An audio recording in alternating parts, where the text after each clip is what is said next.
present distribution cannot be accounted for by differences in physical conditions. Importance of barriers. Affinity of the productions of the same continent. Centers of creation.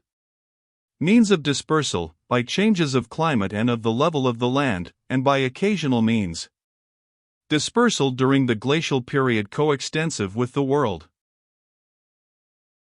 In considering the distribution of organic beings over the face of the globe, the first great fact which strikes us is that neither the similarity nor the dissimilarity of the inhabitants of various regions can be accounted for by their climatal and other physical conditions. Of late, almost every author who has studied the subject has come to this conclusion. The case of America alone would almost suffice to prove its truth, for if we exclude the northern parts where the circumpolar land is almost continuous, all authors agree that one of the most fundamental divisions in geographical distribution is that between the New and Old worlds. Yet if we travel over the vast American continent, from the central parts of the United States to its extreme southern point, we meet with the most diversified conditions, the most humid districts, arid deserts, lofty mountains, grassy plains, forests, marshes, lakes, and great rivers, under almost every temperature. There is hardly a climate or condition in the Old World which cannot be paralleled in the New, at least as closely as the same species generally require, for it is a most rare case to find a group of organisms confined to any small spot, having conditions peculiar in only a slight degree. For instance, small areas in the Old World could be pointed out hotter than any in the New World, yet these are not inhabited by a peculiar fauna or flora. Notwithstanding this parallelism in the conditions of the Old and New Worlds, how widely different are their living productions. In the Southern Hemisphere, if we compare large tracts of land in Australia, South Africa, and Western South America, between latitudes 25 degrees and 35 degrees, we shall find parts extremely similar in all their conditions, yet it would not be possible to point out three faunas and floras more utterly dissimilar. Or again, we may compare the productions of South America south of lat.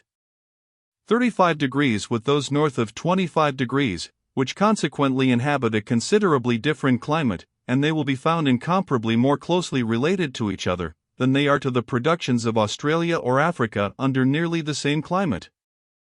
Analogous facts could be given with respect to the inhabitants of the sea. A second great fact which strikes us in our general review is that barriers of any kind, or obstacles to free migration, are related in a close and important manner to the differences between the productions of various regions. We see this in the great difference of nearly all the terrestrial productions of the New and Old Worlds, excepting in the northern parts, where the land almost joins, and where, under a slightly different climate, there might have been free migration for the northern temperate forms, as there now is for the strictly Arctic productions. We see the same fact in the great difference between the inhabitants of Australia, Africa, and South America under the same latitude, for these countries are almost as much isolated from each other as is possible. On each continent, also, we see the same fact, for on the opposite sides of lofty and continuous mountain ranges, and of great deserts, and sometimes even of large rivers, we find different productions, though as mountain chains, deserts, etc., are not as impassable, or likely to have endured so long as the oceans separating continents, the differences are very inferior in degree to those characteristic of distinct continents. Turning to the sea, we find the same law. No two marine faunas are more distinct, with hardly a fish, shell, or crab in common, than those of the eastern and western shores of South and Central America, yet these great faunas are separated only by the narrow, but impassable, Isthmus of Panama. Westward of the shores of America, a wide space of open ocean extends, with not an island as a halting place for emigrants. Here we have a barrier of another kind, and as soon as this is passed we meet in the eastern islands of the Pacific, with another and totally distinct fauna.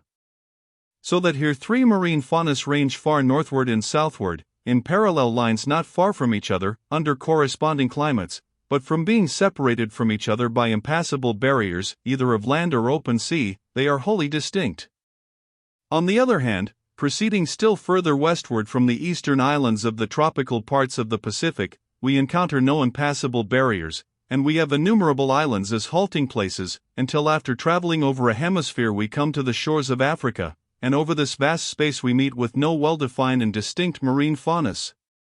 Although hardly one shell, crab or fish is common to the above-named three approximate faunas of Eastern and Western America and the Eastern Pacific Islands, yet many fish range from the Pacific into the Indian Ocean, and many shells are common to the eastern islands of the Pacific and the eastern shores of Africa, on almost exactly opposite meridians of longitude.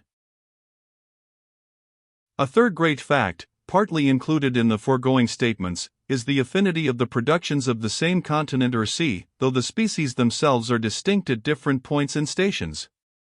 It is a law of the widest generality, and every continent offers innumerable instances. Nevertheless, the naturalist in traveling, for instance, from north to south never fails to be struck by the manner in which successive groups of beings, specifically distinct, yet clearly related, replace each other. He hears from closely allied, yet distinct kinds of birds, notes nearly similar, and sees their nests similarly constructed, but not quite alike, with eggs colored in nearly the same manner. The plains near the Straits of Magellan are inhabited by one species of rhea, American ostrich, and northward the plains of La Plata by another species of the same genus, and not by a true ostrich or emu, like those found in Africa and Australia under the same latitude. On these same plains of La Plata, we see the agouti and bizcacha, animals having nearly the same habits as our hares and rabbits and belonging to the same order of rodents, but they plainly display an American type of structure. We ascend the lofty peaks of the Cordillera and we find an alpine species of bizcacha. We look to the waters, and we do not find the beaver or muskrat, but the coipu and capybara, rodents of the American type. Innumerable other instances could be given. If we look to the islands off the American shore, however much they may differ in geological structure, the inhabitants, though they may be all peculiar species, are essentially American. We may look back to past ages, as shown in the last chapter, and we find American types then prevalent on the American continent and in the American seas. We see in these facts some deep organic bond, prevailing throughout space and time, over the same areas of land and water, and independent of their physical conditions. The naturalist must feel little curiosity, who is not led to inquire what this bond is. This bond, on my theory, is simply inheritance, that cause which alone, as far as we positively know, produces organisms quite like, or, as we see in the case of varieties nearly like each other. The dissimilarity of the inhabitants of different regions may be attributed to modification through natural selection, and in a quite subordinate degree to the direct influence of different physical conditions. The degree of dissimilarity will depend on the migration of the more dominant forms of life from one region into another having been effected with more or less ease, at periods more or less remote, on the nature and number of the former immigrants, and on their action and reaction in their mutual struggles for life, the relation of organism to organism being, as I have already often remarked, the most important of all relations. Thus the high importance of barriers comes into play by checking migration, as does time for the slow process of modification through natural selection. Widely ranging species, abounding in individuals, which have already triumphed over many competitors in their own widely extended homes will have the best chance of seizing on new places, when they spread into new countries. In their new homes they will be exposed to new conditions, and will frequently undergo further modification and improvement, and thus they will become still further victorious, and will produce groups of modified descendants. On this principle of inheritance with modification, we can understand how it is that sections of genera, whole genera, and even families are confined to the same areas, as is so commonly and notoriously the case. I believe, as was remarked in the last chapter, in no law of necessary development. As the variability of each species is an independent property, and will be taken advantage of by natural selection, only so far as it profits the individual in its complex struggle for life, so the degree of modification in different species will be no uniform quantity. If, for instance, a number of species, which stand in direct competition with each other, migrate in a body into a new and afterwards isolated country, they will be little liable to modification, for neither migration nor isolation in themselves can do anything. These principles come into play only by bringing organisms into new relations with each other, and in a lesser degree with the surrounding physical conditions. As we have seen in the last chapter that some forms have retained nearly the same character from an enormously remote geological period, so certain species have migrated over vast spaces, and have not become greatly modified. On these views, it is obvious that the several species of the same genus, though inhabiting the most distant quarters of the world, must originally have proceeded from the same source, as they have descended from the same progenitor. In the case of those species, which have undergone during whole geological periods but little modification, there is not much difficulty in believing that they may have migrated from the same region, for during the vast geographical and climatal changes which will have supervened since ancient times, almost any amount of migration is possible. But in many other cases, in which we have reason to believe that the species of a genus have been produced within comparatively recent times, there is great difficulty on this head. It is also obvious that the individuals of the same species, though now inhabiting distant and isolated regions, must have proceeded from one spot, where their parents were first produced, for, as explained in the last chapter, it is incredible that individuals identically the same should ever have been produced through natural selection from parents specifically distinct. We are thus brought to the question which has been largely discussed by naturalists, namely, whether species have been created at one or more points of the Earth's surface. Undoubtedly, there are very many cases of extreme difficulty in understanding how the same species could possibly have migrated from some one point to the several distant and isolated points where now found. Nevertheless, the simplicity of the view that each species was first produced within a single region captivates the mind. He who rejects it, rejects the vera causa of ordinary generation with subsequent migration, and calls in the agency of a miracle. It is universally admitted that in most cases the area inhabited by a species is continuous, and when a plant or animal inhabits 2 points so distant from each other, or with an interval of such a nature that the space could not be easily passed over by migration, the fact is given as something remarkable and exceptional. The capacity of migrating across the sea is more distinctly limited in terrestrial mammals than perhaps in any other organic beings, and, accordingly, we find no inexplicable cases of the same mammal inhabiting distant points of the world. No geologist will feel any difficulty in such cases as Great Britain having been formerly united to Europe, and consequently possessing the same quadrupeds. But if the same species can be produced at two separate points, why do we not find a single mammal common to Europe and Australia or South America? The conditions of life are nearly the same, so that a multitude of European animals and plants have become naturalized in America and Australia, and some of the aboriginal plants are identically the same at these distant points of the northern and southern hemispheres? The answer, as I believe, is that mammals have not been able to migrate, whereas some plants, from their varied means of dispersal, have migrated across the vast and broken interspace. The great and striking influence which barriers of every kind have had on distribution is intelligible only on the view that the great majority of species have been produced on one side alone, and have not been able to migrate to the other side. Some few families, many subfamilies, very many genera, and a still greater number of sections of genera are confined to a single region, and it has been observed by several naturalists that the most natural genera, or those genera in which the species are most closely related to each other, are generally local, or confined to one area. What a strange anomaly it would be, if, when coming one step lower in the series, to the individuals of the same species, a directly opposite rule prevailed, and species were not local, but had been produced in two or more distinct areas. Hence it seems to me, as it has to many other naturalists, that the view of each species having been produced in one area alone, and having subsequently migrated from that area as far as its powers of migration and subsistence under past and present conditions permitted, is the most probable. Undoubtedly many cases occur, in which we cannot explain how the same species could have passed from one point to the other. But the geographical and climatal changes, which have certainly occurred within recent geological times, must have interrupted or rendered discontinuous the formerly continuous range of many species. so that we are reduced to consider whether the exceptions to continuity of range are so numerous and of so grave a nature that we ought to give up the belief, rendered probable by general considerations, that each species has been produced within one area, and has migrated thence as far as it could. It would be hopelessly tedious to discuss all the exceptional cases of the same species, now living at distant and separated points, nor do I for a moment pretend that any explanation could be offered of many such cases.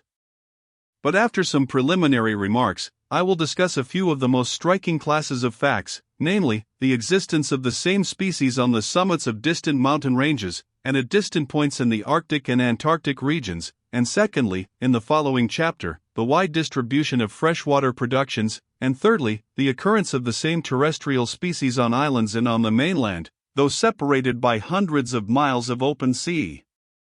If the existence of the same species at distant and isolated points of the Earth's surface can in many instances be explained on the view of each species having migrated from a single birthplace, then, considering our ignorance with respect to former climatal and geographical changes and various occasional means of transport, the belief that this has been the universal law seems to me incomparably the safest. In discussing this subject, we shall be enabled at the same time to consider a point equally important for us, namely, whether the several distinct species of a genus, which on my theory have all descended from a common progenitor, can have migrated, undergoing modification during some part of their migration, from the area inhabited by their progenitor. If it can be shown to be almost invariably the case that a region, of which most of its inhabitants are closely related to, or belong to the same genera with the species of a second region, has probably received at some former period immigrants from this other region, my theory will be strengthened, for we can clearly understand, on the principle of modification, why the inhabitants of a region should be related to those of another region, whence it has been stocked. A volcanic island, for instance, upheaved and formed at the distance of a few hundreds of miles from a continent, would probably receive from it in the course of time a few colonists, and their descendants, though modified, would still be plainly related by inheritance to the inhabitants of the continent. Cases of this nature are common, and are, as we shall hereafter more fully see, inexplicable on the theory of independent creation. This view of the relation of species in one region to those in another does not differ much, by substituting the word variety for species, from that lately advanced in an ingenious paper by Mr. Wallace, in which he concludes that every species has come into existence coincident both in space and time with a pre-existing closely allied species. And I now know from correspondence that this coincidence he attributes to generation with modification. The previous remarks on single and multiple centers of creation do not directly bear on another allied question, namely whether all the individuals of the same species have descended from a single pair, or single hermaphrodite, or whether, as some authors suppose, from many individuals simultaneously created. With those organic beings which never intercross, if such exist, the species, on my theory, must have descended from a succession of improved varieties, which will never have blended with other individuals or varieties, but will have supplanted each other, so that, at each successive stage of modification and improvement, all the individuals of each variety will have descended from a single parent. But in the majority of cases, namely, with all organisms which habitually unite for each birth, or which often intercross, I believe that during the slow process of modification the individuals of the species will have been kept nearly uniform by intercrossing, so that many individuals will have gone on simultaneously changing, and the whole amount of modification will not have been due, at each stage, to descent from a single parent. To illustrate what I mean, our English racehorses differ slightly from the horses of every other breed, but they do not owe their difference and superiority to descent from any single pair, but to continued care in selecting and training many individuals during many generations. Before discussing the three classes of facts, which I have selected as presenting the greatest amount of difficulty on the theory of single centers of creation, I must say a few words on the means of dispersal. Means of dispersal. Sir C. Lyell and other authors have ably treated this subject.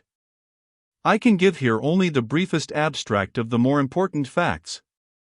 Change of climate must have had a powerful influence on migration, a region when its climate was different may have been a high road for migration, but now be impassable. I shall, however, presently have to discuss this branch of the subject in some detail. Changes of level in the land must also have been highly influential. A narrow isthmus now separates two marine faunas. Submerge it, or let it formerly have been submerged, and the two faunas will now blend or may formerly have blended. Where the sea now extends, land may at a former period have connected islands or possibly even continents together, and thus have allowed terrestrial productions to pass from one to the other. No geologist will dispute that great mutations of level have occurred within the period of existing organisms. Edward Forbes insisted that all the islands in the Atlantic must recently have been connected with Europe or Africa, and Europe likewise with America.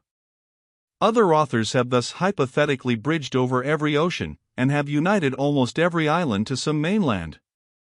If indeed the arguments used by Forbes are to be trusted, it must be admitted that scarcely a single island exists which has not recently been united to some continent.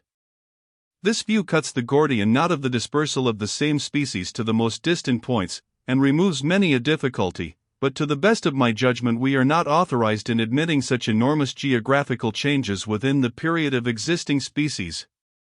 It seems to me that we have abundant evidence of great oscillations of level in our continents, but not of such vast changes in their position and extension, as to have united them within the recent period to each other and to the several intervening oceanic islands. I freely admit the former existence of many islands, now buried beneath the sea, which may have served as halting places for plants and for many animals during their migration. In the coral-producing oceans such sunken islands are now marked, as I believe, by rings of coral or atolls standing over them. Whenever it is fully admitted, as I believe it will someday be, that each species has proceeded from a single birthplace, and when in the course of time we know something definite about the means of distribution, we shall be enabled to speculate with security on the former extension of the land. But I do not believe that it will ever be proved that within the recent period continents which are now quite separate, have been continuously, or almost continuously, united with each other, and with the many existing oceanic islands.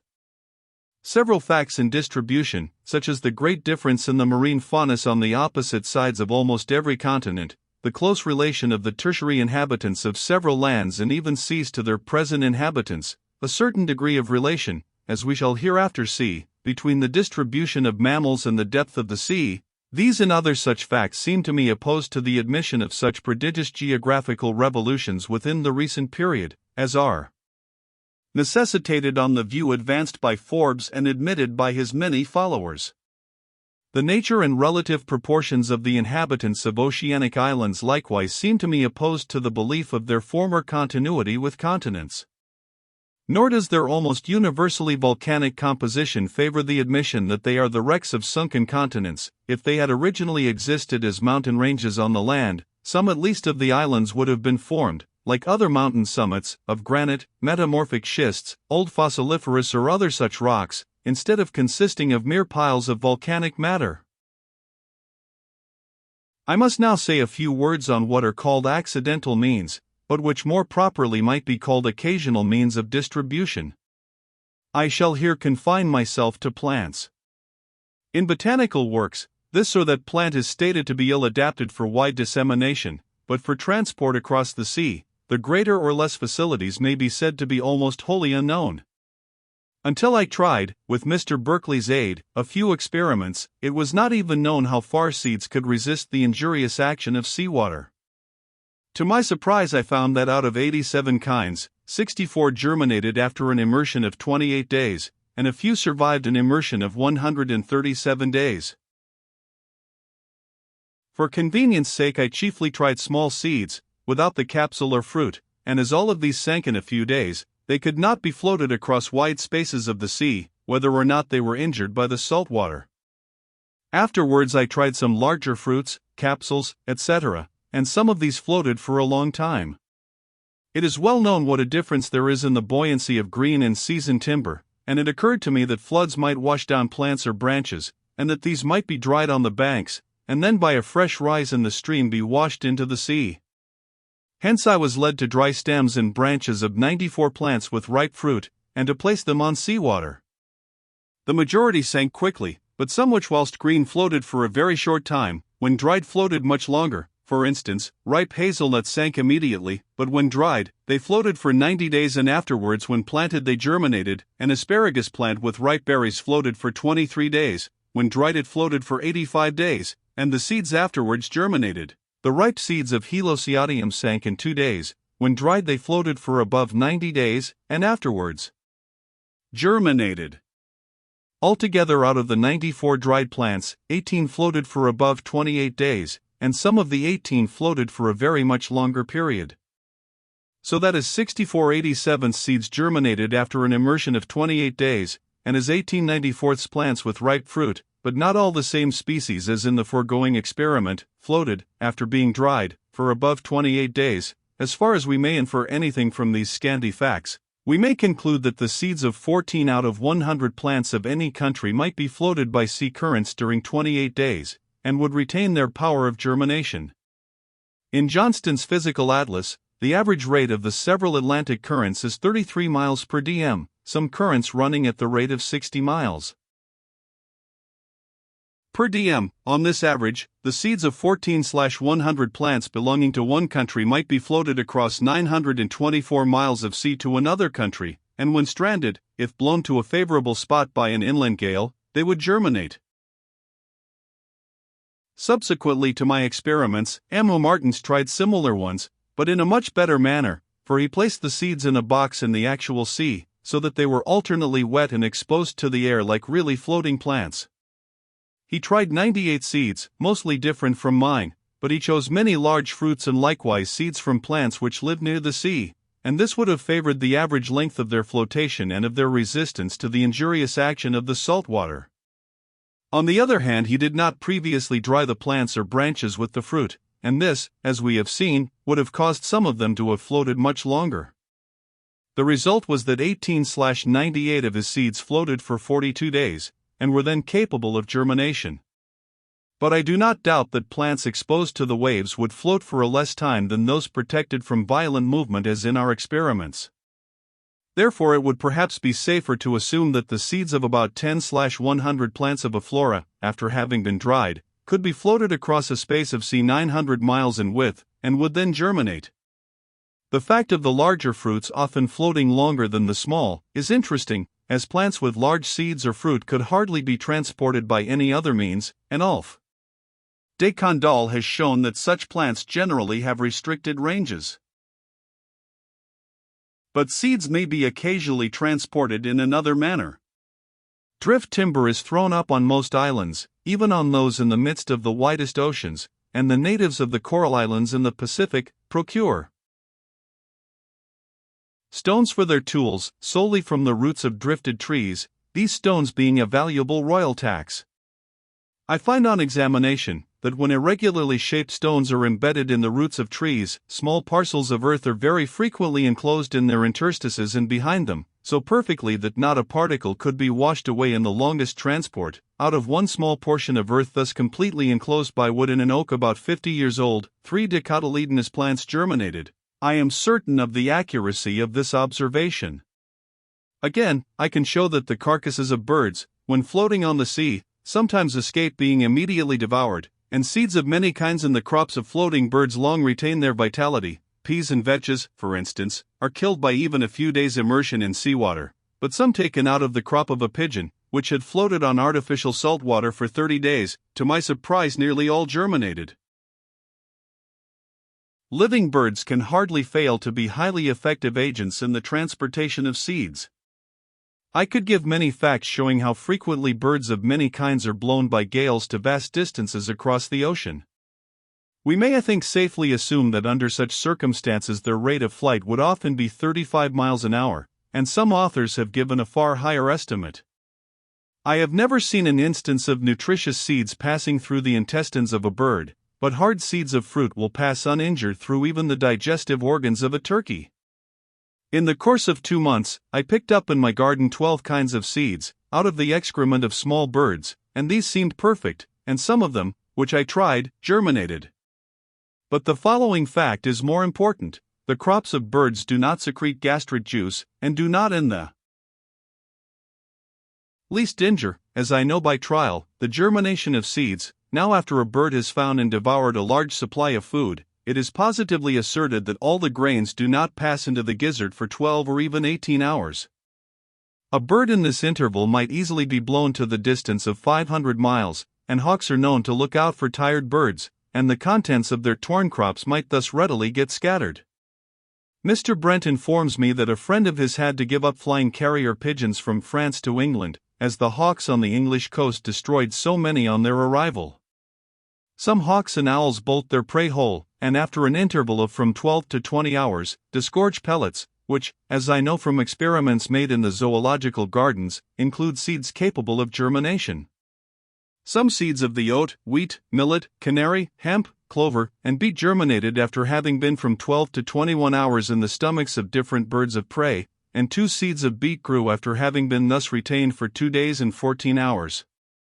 Freshwater fish, I find, eat seeds of many land and water plants. Fish are frequently devoured by birds, and thus the seeds might be transported from place to place.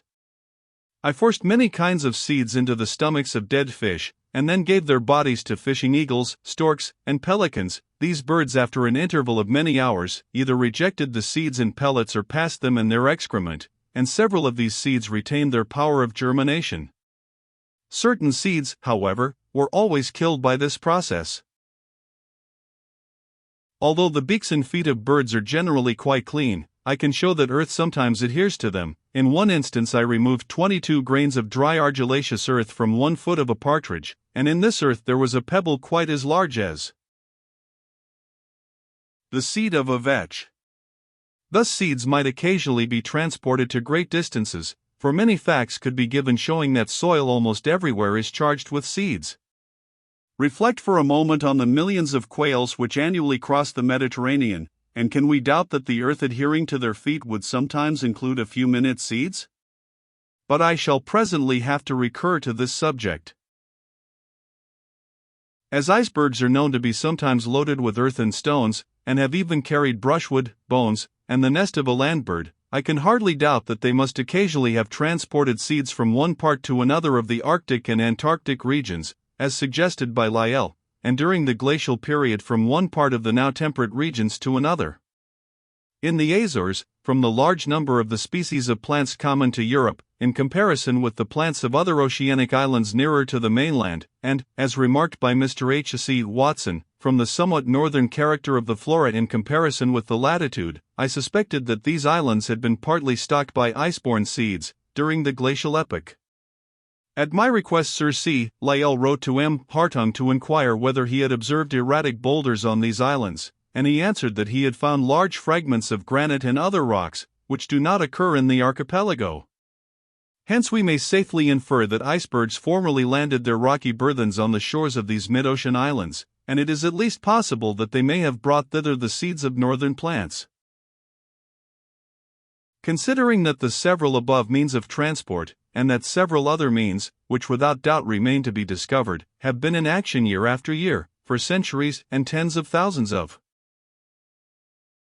years, it would I think be a marvelous fact if many plants had not thus become widely transported. These means of transport are sometimes called accidental, but this is not strictly correct. The currents of the sea are not accidental, nor is the direction of prevalent gales of wind. It should be observed that scarcely any means of transport would carry seeds for very great distances, for seeds do not retain their vitality when exposed for a great length of time to the action of seawater, nor could they be long carried in the crops or intestines of birds. These means, however, would suffice for occasional transport across tracts of sea some 100 miles in breadth, or from island to island, or from a continent to a neighboring island, but not from one distant continent to another. The floras of distant continents would not by such means become mingled in any great degree, but would remain as distinct as we now see them to be. The currents, from their course, would never bring seeds from North America to Britain, though they might and do bring seeds from the West Indies to our western shores, where, if not killed by so long an immersion in salt water, they could not endure our climate. Almost every year, 1 or 2 land birds are blown across the whole Atlantic Ocean, from North America to the western shores of Ireland and England, but seeds could be transported by these wanderers only by one means, namely, in dirt sticking to their feet, which is in itself a rare accident.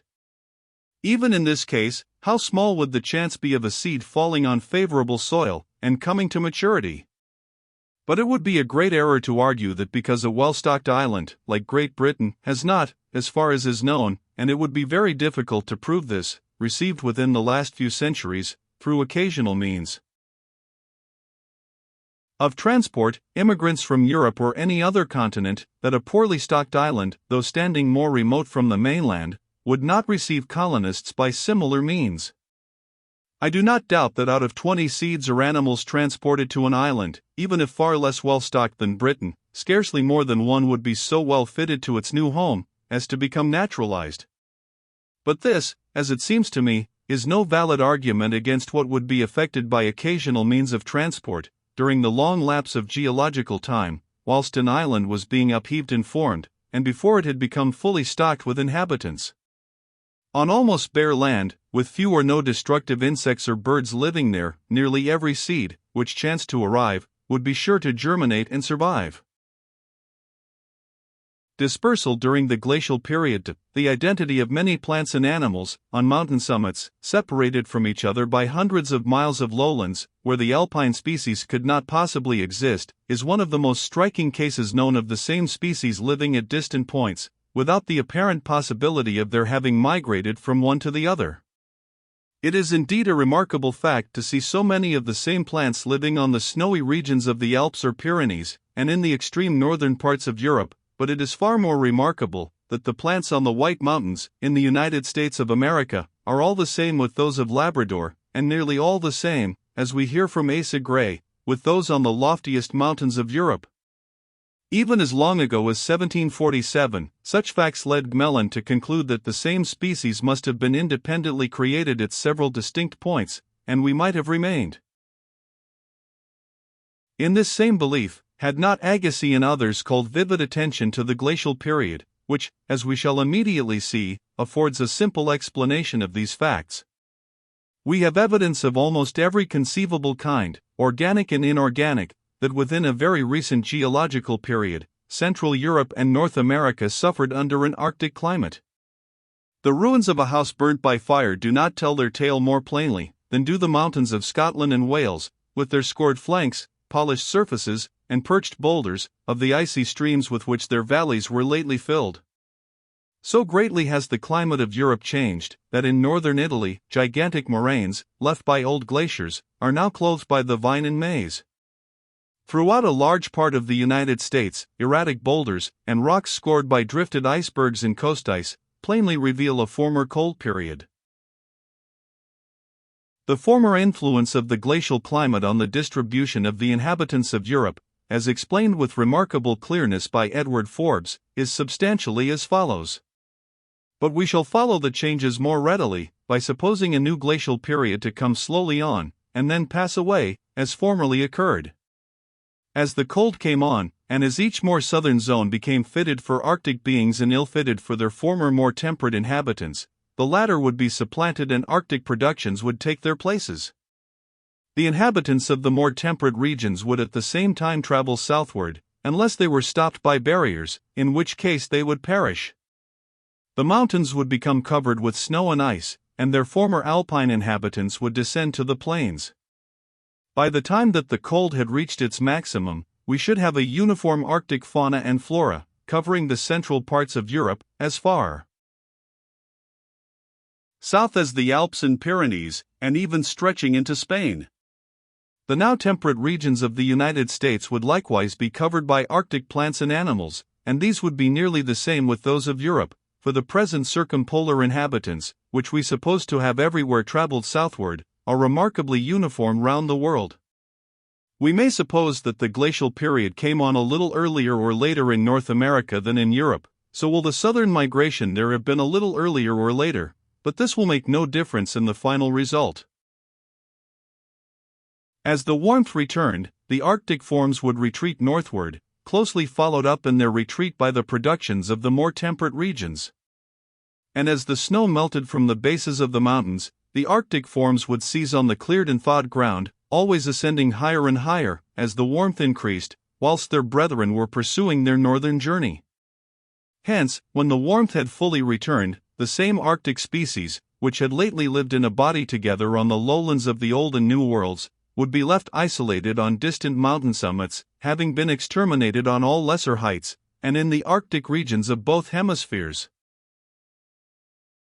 Thus we can understand the identity of many plants at points so immensely remote as on the mountains of the United States and of Europe. We can thus also understand the fact that the alpine plants of each mountain range are more especially related to the Arctic forms living due north or nearly due north of them, for the migration as the cold came on, and the remigration on the returning warmth, will generally have been due south and north. The alpine plants, for example, of Scotland, as remarked by Mr. H.C. Watson, and those of the Pyrenees, as remarked by Raymond, are more especially allied to the plants of northern Scandinavia, those of the United States to Labrador, those of the mountains of Siberia to the Arctic regions of that country. These views, grounded as they are on the perfectly well ascertained occurrence of a former glacial period, seem to me to explain in so satisfactory a manner the present distribution of the alpine and Arctic productions of Europe and America, that when in other regions we find the same species on distant mountain summits, we may almost conclude without other evidence that a colder climate permitted their former migration across the low intervening tracts, since become too warm for their existence. If the climate, since the glacial period, has ever been in any degree warmer than at present, as some geologists in the United States believe to have been the case, chiefly from the distribution of the fossil Nathodon, then the Arctic and temperate productions will at a very late period have marched a little further north, and subsequently have retreated to their present homes. But I have met with no satisfactory evidence with respect to this intercalated slightly warmer period, since the glacial period. The Arctic forms, during their long southern migration and remigration northward, will have been exposed to nearly the same climate, and, as is especially to be noticed, they will have kept in a body together. Consequently, their mutual relations will not have been much disturbed, and, in accordance with the principles inculcated in this volume, they will not have been liable to much modification. But with our alpine productions, left isolated from the moment of the returning warmth, first at the bases and ultimately on the summits of the mountains, the case will have been somewhat different. For it is not likely that all the same Arctic species will have been left on mountain ranges distant from each other, and have survived there ever since. They will, also, in all probability have become mingled with ancient alpine species, which must have existed on the mountains before the commencement of the glacial epoch, and which during its coldest period will have been temporarily driven down to the plains. They will, also, have been exposed to somewhat different climatal influences. Their mutual relations will thus have been in some degree disturbed, consequently they will have been liable to modification, and this we find has been the case. For if we compare the present alpine plants and animals of the several great European mountain ranges, though very many of the species are identically the same, some present varieties, some are ranked as doubtful forms, and some few are distinct yet closely allied or representative species. In illustrating what, as I believe, actually took place during the glacial period, I assumed that at its commencement the Arctic productions were as uniform round the polar regions as they are at the present day. But the foregoing remarks on distribution apply not only to strictly Arctic forms, but also to many subarctic and to some few northern temperate forms, for some of these are the same on the lower mountains and on the plains of North America and Europe, and it may be reasonably asked how I account for the necessary degree of uniformity of the subarctic and northern temperate forms round the world, at the commencement of the glacial period. At the present day, the subarctic and northern temperate productions of the Old and New Worlds are separated from each other by the Atlantic Ocean and by the extreme northern part of the Pacific. During the glacial period, when the inhabitants of the Old and New Worlds lived further southwards than at present, they must have been still more completely separated by wider spaces of ocean. I believe the above difficulty may be surmounted by looking to still earlier changes of climate of an opposite nature. We have good reason to believe that during the newer Pliocene period, before the glacial epoch, and whilst the majority of the inhabitants of the world were specifically the same as now, the climate was warmer than at the present day. Hence we may suppose that the organisms now living under the climate of latitude 60 degrees, during the Pliocene period lived further north under the polar circle, in latitude 66°-67°, and that the strictly Arctic productions then lived on the broken land still nearer to the pole. Now if we look at a globe, we shall see that under the polar circle there is almost continuous land from Western Europe, through Siberia, to Eastern America. And to this continuity of the circumpolar land, and to the consequent freedom for intermigration under a more favorable climate, I attribute the necessary amount of uniformity in the subarctic and northern temperate productions of the Old and New Worlds, at a period anterior to the glacial epoch. Believing, from reasons before alluded to, that our continents have long remained in nearly the same relative position, though subjected to large, but partial oscillations of level, I am strongly inclined to extend the above view, and to infer that during some earlier and still warmer period, such as the older Pliocene period, a large number of the same plants and animals inhabited the almost continuous circumpolar land, and that these plants and animals, both in the Old and New Worlds, began slowly to migrate southwards as the climate became less warm, long before the commencement of the glacial period. We now see, as I believe, their descendants, mostly in a modified condition, in the central parts of Europe and the United States. On this view we can understand the relationship, with very little identity, between the productions of North America and Europe, a relationship which is most remarkable, considering the distance of the two areas, and their separation by the Atlantic Ocean.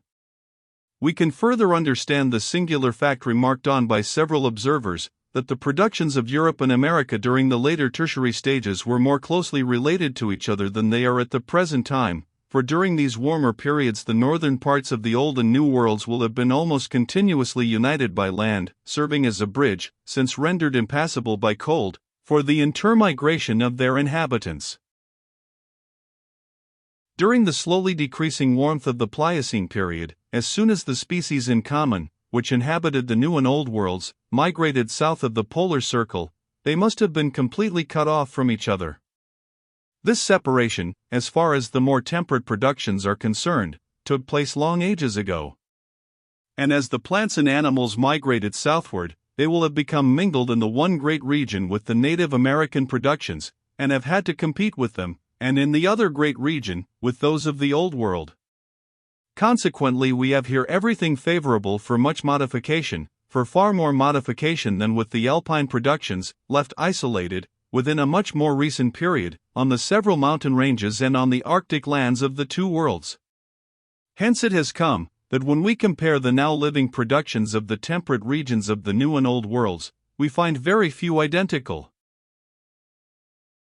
species, though Asa Gray has lately shown that more plants are identical than was formerly supposed, but we find in every great class many forms, which some naturalists rank as geographical races, and others as distinct species, and a host of closely allied or representative forms which are ranked by all naturalists as specifically distinct. As on the land, so in the waters of the sea, a slow southern migration of a marine fauna, which during the Pliocene or even a somewhat earlier period, was nearly uniform along the continuous shores of the polar circle, will account, on the theory of modification, for many closely allied forms now living in areas completely sundered.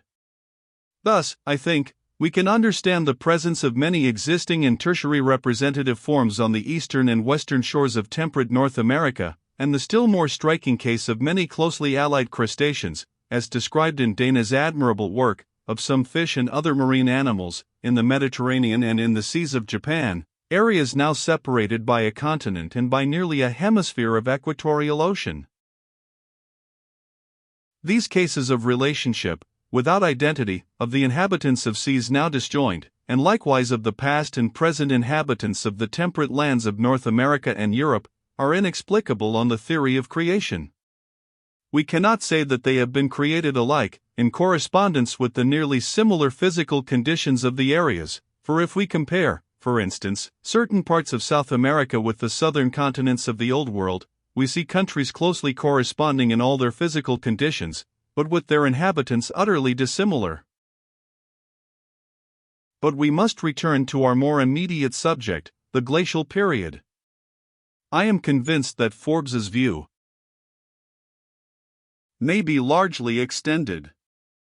In Europe we have the plainest evidence of the cold period, from the western shores of Britain to the Ural Range, and southward to the Pyrenees. We may infer, from the frozen mammals and nature of the mountain vegetation, that Siberia was similarly affected. Along the Himalaya, at points 900 miles apart, glaciers have left the marks of their former low descent, and in Sikkim, Dr. Hooker saw maize growing on gigantic ancient moraines. South of the equator, we have some direct evidence of former glacial action in New Zealand, and the same plants, found on widely separated mountains in this island, tell the same story. If one account which has been published can be trusted, we have direct evidence of glacial action in the southeastern corner of Australia. Looking to America, in the northern half, ice-borne fragments of rock have been observed on the eastern side as far south as lat. 36 to 37 degrees, and on the shores of the Pacific, where the climate is now so different, as far south as lat. 46 degrees, erratic boulders have, also, been noticed on the Rocky Mountains. In the Cordillera of equatorial South America, glaciers once extended far below their present level.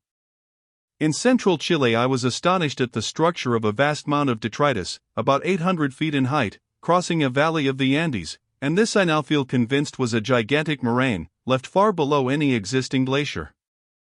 Further south on both sides of the continent, from lat.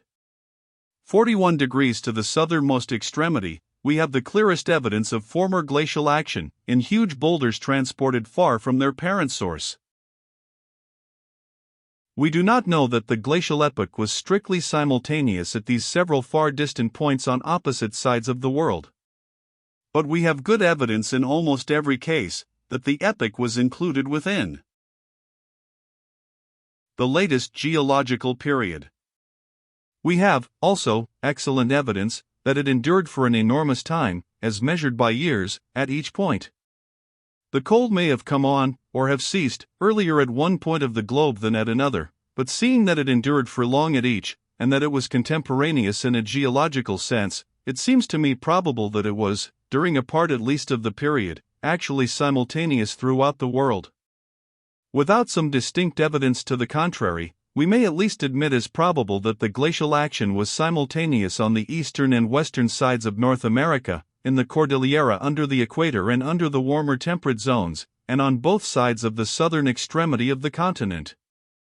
If this be admitted, it is difficult to avoid believing that the temperature of the whole world was at this period simultaneously cooler. But it would suffice for my purpose if the temperature was at the same time lower along certain broad belts of longitude.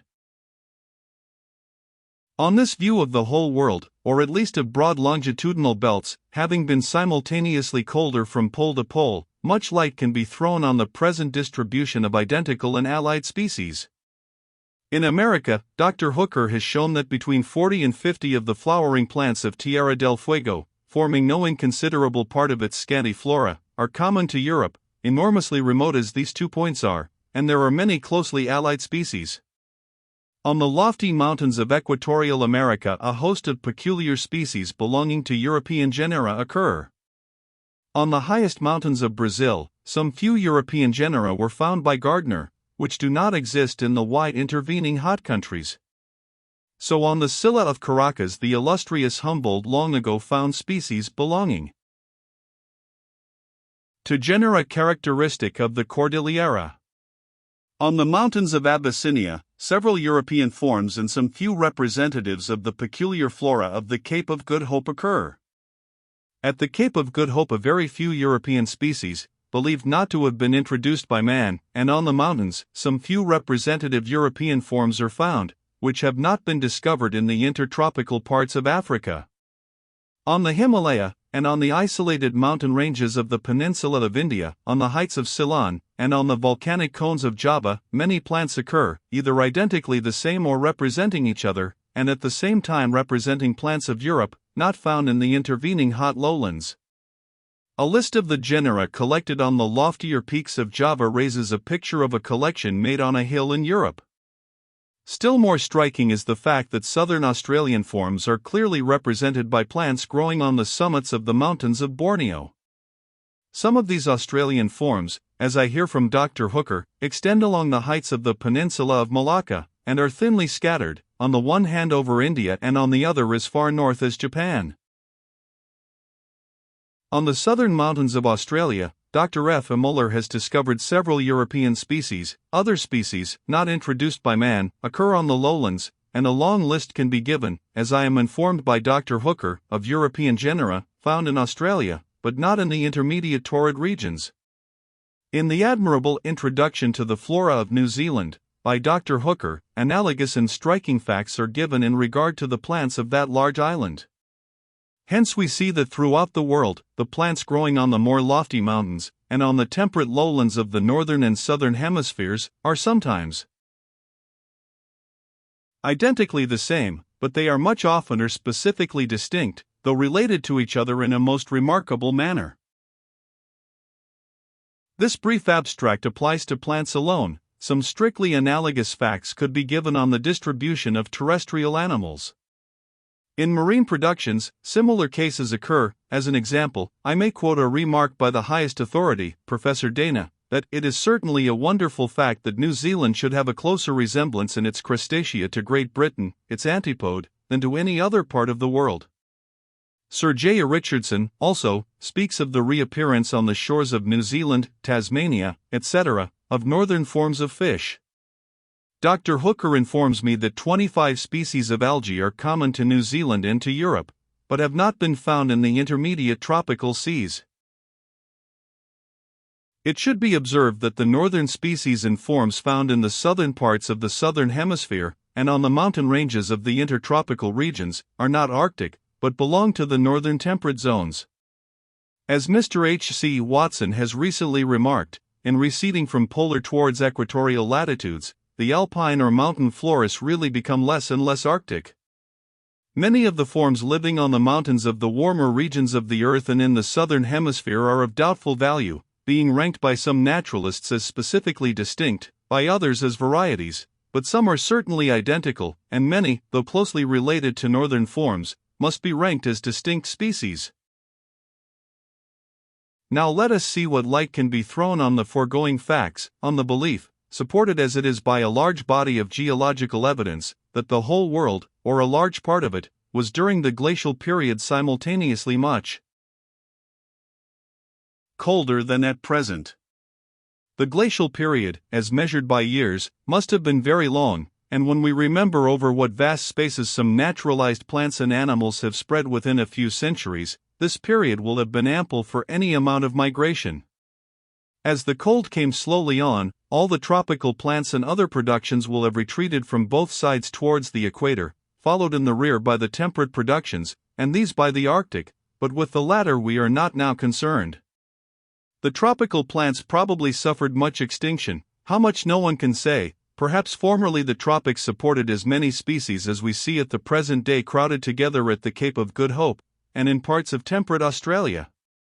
As we know that many tropical plants and animals can withstand a considerable amount of cold, many might have escaped extermination during a moderate fall of temperature, more especially by escaping into the warmest spots.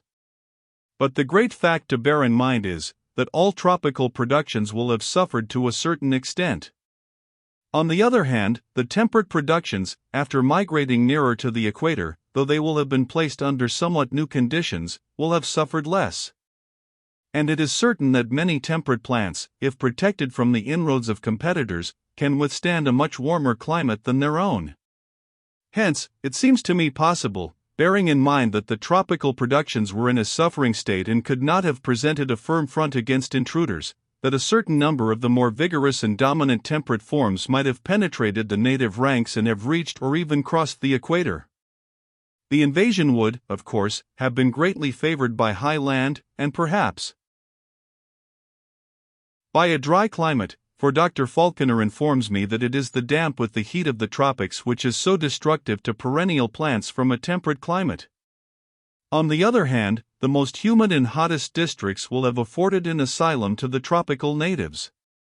The mountain ranges northwest of the Himalaya, and the long line of the Cordillera, seem to have afforded two great lines of invasion, and it is a striking fact, lately communicated to me by Dr. Hooker, that all the flowering plants, about 46 in number, common to Tierra del Fuego and to Europe still exist in North America, which must have lain on the line of march. but I do not doubt that some temperate productions entered and crossed even the lowlands of the tropics at the period when the cold was most intense, when Arctic forms had migrated some 25 degrees of latitude from their native country and covered the land at the foot of the Pyrenees. At this period of extreme cold, I believe that the climate under the equator at the level of the sea was about the same with that now felt there at the height of 6,000 or 7,000 feet. During this, the coldest period, I suppose that large spaces of the tropical lowlands were clothed with a mingled tropical and temperate vegetation, like that now growing with strange luxuriance at the base of the Himalaya, as graphically described by Hooker. Thus, as I believe, a considerable number of plants, a few terrestrial animals, and some marine productions, migrated during the glacial period from the northern and southern temperate zones into the intertropical regions, and some even crossed the equator. As the warmth returned, these temperate forms would naturally ascend the higher mountains, being exterminated on the lowlands. Those which had not reached the equator would remigrate northward or southward towards their former homes, but the forms, chiefly northern, which had crossed the equator, would travel still further from their homes into the more temperate latitudes of the opposite hemisphere.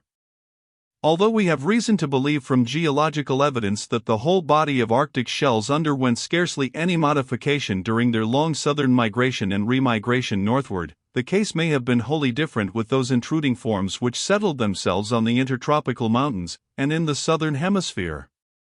These beings surrounded by strangers will have had to compete with many new forms of life, and it is probable that selected modifications in their structure, habits, and constitutions will have profited them. Thus many of these wanderers, though still plainly related by inheritance to their brethren of the northern or southern hemispheres, now exist in their new homes as well-marked varieties or as distinct species. It is a remarkable fact, strongly insisted on by Hooker in regard to America, and by Ulf de Condal in regard to Australia, that many more identical plants and allied forms have apparently migrated from the north to the south, than in a reverse direction. We see, however, a few southern vegetable forms on the mountains of Borneo and Abyssinia. I suspect that this preponderant migration from north to south is due to the greater extent of land in the north, and to the northern forms having existed in their own homes in greater numbers, and having consequently been advanced through natural selection and competition to a higher stage of perfection or dominating power than the southern forms. And thus, when they became commingled during the glacial period, the northern forms were enabled to beat the less powerful southern forms. Just in the same manner as we see at the present day. That very many European productions cover the ground in La Plata, and in a lesser degree in Australia, and have to a certain extent beaten the natives, whereas extremely few southern forms have become naturalized in any part of Europe, though hides, wool, and other objects likely to carry seeds have been largely imported into Europe during the last 2 or 3 centuries from La Plata, and during the last 30 or 40 years from Australia. Something of the same kind must have occurred on the intertropical mountains. No doubt before the glacial period they were stocked with endemic alpine forms, but these have almost everywhere largely yielded to the more dominant forms, generated in the larger areas and more efficient workshops of the north. In many islands the native productions are nearly equaled or even outnumbered by the naturalized, and if the natives have not been actually exterminated, their numbers have been greatly reduced, and this is the first stage towards extinction.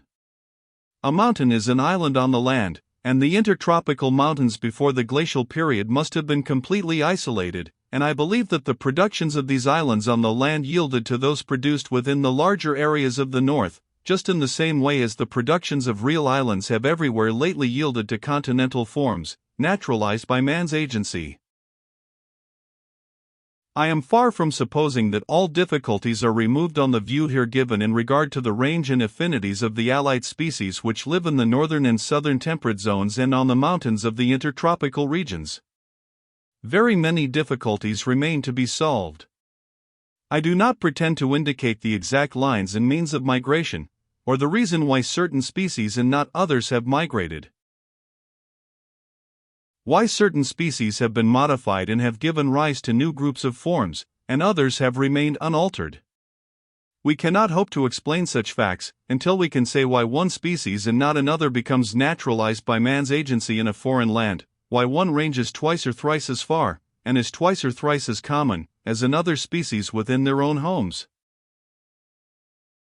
I have said that many difficulties remain to be solved. Some of the most remarkable are stated with admirable clearness by Dr. Hooker in his botanical works on the Antarctic regions. These cannot be here discussed. I will only say that as far as regards the occurrence of identical species at points so enormously remote as Kerguelen Land, New Zealand, and Fuegia, I believe that towards the close of the glacial period, icebergs, as suggested by Lyell, have been largely concerned in their dispersal. But the existence of several quite distinct species, belonging to genera exclusively confined to the south, at these and other distant points of the southern hemisphere, is, on my theory of descent with modification, a far more remarkable case of difficulty. For some of these species are so distinct that we cannot suppose that there has been time since the commencement of the glacial period for their migration, and for their subsequent modification to the necessary degree. The facts seem to me to indicate that peculiar and very distinct species have migrated in radiating lines from some common center, and I am inclined to look in the southern, as in the northern hemisphere, to a former and warmer period, before the commencement of the glacial period, when the Antarctic lands, now covered with ice, supported a highly peculiar and isolated flora. I suspect that before this flora was exterminated by the glacial epoch, a few forms were widely dispersed to various points of the southern hemisphere by occasional means of transport, and by the aid, as halting places, of existing and now sunken islands, and perhaps at the commencement of the glacial period, by icebergs. By these means, as I believe, the southern shores of America, Australia, New Zealand have become slightly tinted by the same peculiar forms of vegetable life. Sir C. Lyell in a striking passage has speculated, in language almost identical with mine, on the effects of great alternations of climate on geographical distribution.